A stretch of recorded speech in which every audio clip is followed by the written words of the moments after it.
Definitions are troublesome things. On one hand, they can be too precise, leave things out. On the other hand, they can be too general. Certainly that's the case with persuasion, a troublesome, problematic kind of a field. It certainly doesn't belong to any one discipline. Communication, social science, all parts of it, rhetoric as well.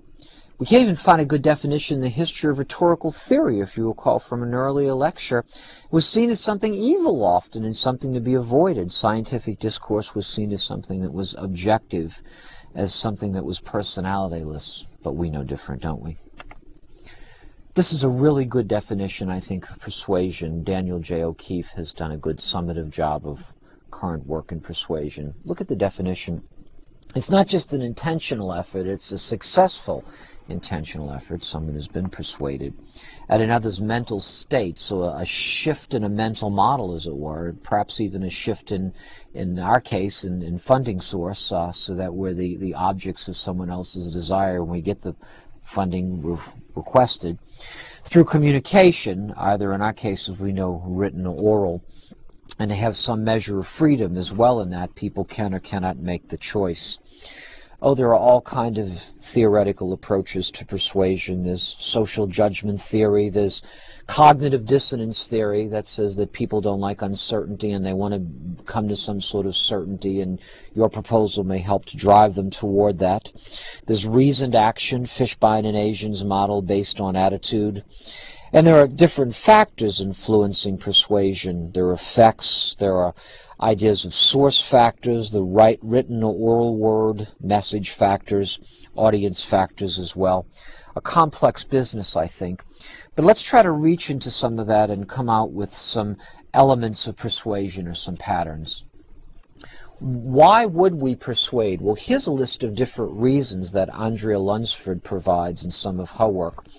Let's look at these for just a moment and select some of them that belong to the parts of our proposal. For example, we narrate in the background section, don't we?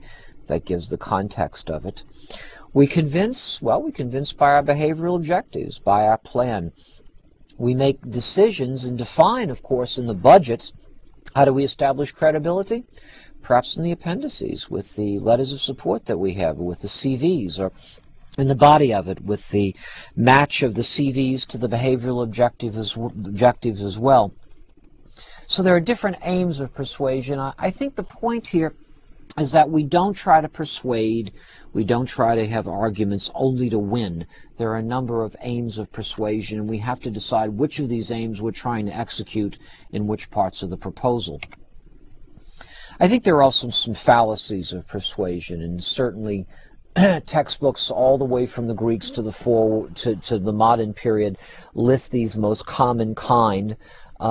We certainly don't want to have anyone in any terror characteristics that if we don't have our proposal adopted, that Western culture will fail, and that the funding agency would do poorly not to adopt our proposal. Either one solution or the other. People generally don't like those. Aristotle, of course, told us that we should try to achieve the mean. People very often don't like sentimental approaches. The idea of too much pathos can be problematic. Exaggeration of future consequences. I think that we all believe that our proposals are going to change the world, but I think we have to understand that many times we might just simply be a butterfly lighting on the petal of a flower. Dogmatism, heavy-handedness, as well as hasty generalizations about one cause or effect of what our impact going to be are also unwelcome. Ad hominem are particularly difficult arguments where we address something for or against a particular individual, or non sequitur, those particular elements of logic that may be indeed illogical, one thing not following from another. Let's look again at our tools from classical rhetoric. Ethos, types of persuasion that has to do with character. That is, we try to adjust values or personality. There's a particular sub-kind of persuasive theory that is called ethos theory. I think that corporations have ethos. For example, in my work with Becton Dickinson, I truly believe that they're interested in appropriate healthcare technologies and the development of those for a broad-based population of public health. That means that they have a certain ethos, that the company is trying to do something and develop a certain kind of niche, have a certain kind of belief. Pathos, something that is heartfelt. Certainly we want to bring all the logos, the proof that we can, but I think that in a certain phrasing of words, a certain characteristic turn of speech, we can let our audiences know about our sincerity in our proposal. Certainly the budget talks about that. Can we accomplish what we need to accomplish for the budget allocated? And logos, of course, the idea of reason, which is what we're mostly concerned with in proposals as well. Let's talk about more of these systems of persuasion. Quite frequently, we can have recourse to syllogism. Syllogism quite simply asks us to point out a major premise. We might say in a famous example that all men are mortal, a minor premise that an individual application of the major premise is at hand. Socrates is a man. In the conclusion, Socrates is mortal. Syllogisms are, of course, a powerful means of persuasion, resting behind the Declaration of Independence in America during the Revolutionary period. Our rebellion against the unjust rule of Great Britain is based on an idea of a syllogism. But there are some problems with it, of course, if you don't agree with the major premise as well. We might think of looking at a sort of modified syllogism that Aristotle recognized in his rhetoric, called the enthymeme. It's a rhetorical kind of syllogism. Recall that we had to state the other sort of in 3 bulleted out characteristics. This is different. The enthymeme is tricky, and it's slippery. It is a claim and a reason. It's tied together in a sentence. Try this. We had better accept the proposal, we hope our audience might feel, because without it we will not succeed. Well, there's a lot embedded in that, isn't there? Embedded assumptions about the worth of the proposal, the need of the audience, our ability to execute the proposal, fear of what might happen if the proposal is not accepted. Enthymemic reasoning is an interesting kind of a thing, and it's quite frequently used. The problem is we must be very careful with it in that there are a number of hidden assumptions in it. Those hidden assumptions are called warrants in another kind of persuasive system, that developed by Stephen Toulmin. It's worth taking a look at this. Toulmin says, well, we don't usually use syllogisms because it's hard to get people to agree on the major premise. And quite frequently, enthymemes can be sort of slippery in that there are a number of assumptions that aren't articulated out. So Toulmin says, let's do this. Let's develop a system of logic that's based on the kind of persuasive systems we find in a court of law.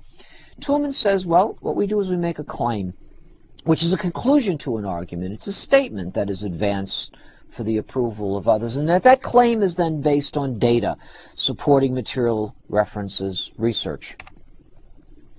But what is the relationship between the claim and the data? This is important. This is called a warrant.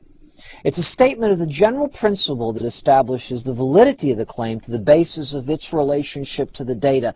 That is, it ties together the relevance of the data and the claim or the conclusion that you're going to make. Warrants, of course, can be implicit. The problem with enthymemes, of course, is that they're too implicit in enthymemes. And they certainly, in the explicitness of the warrant, the explicitness of tying in the data to the claim, understanding that and articulating it is an important part of proposal writing. And of course the qualification. Perhaps in some cases we must also recognize that this is a statement placed on the claim so that the claim is not an absolute claim. Toulmin's logic is a very powerful system for designing proposals, a very powerful system for proposing arguments, and I highly recommend its use, not only as a heuristic device, but as a way of helping you understand the best way to present an argument. Let's end this brief lecture with a checklist for effective persuasion. I think that you need to identify the different aims of persuasion and where those have been manifested in the different parts of the document. I think you need to have an idea of a controlled central persuasive statement that drives and is iterated and reiterated throughout the document. I think you need to be very careful about errors in logic, logical fallacies of the kind we talked about later. And I think you also have to spend a good deal of time in persuasion thinking about the funding source, the audience, their knowledge, beliefs, their attitude. Again, shareholder analysis will become important here. And I really do recommend following a formal persuasive system. The one we've presented here is Toulmin's logic. It's a powerful one. But why is it powerful? It's powerful because it helps us to establish a precise proposal. It helps us to gather data that will drive that proposal. It helps us to establish a warrant that says the data we've put together feeds and substantiates the claim that we're making. It asks us to realize that there are some limits on what we're proposing. This kind of a model, this kind of a methodological, formal system of logic will help you design a proposal that will effectively persuade readers.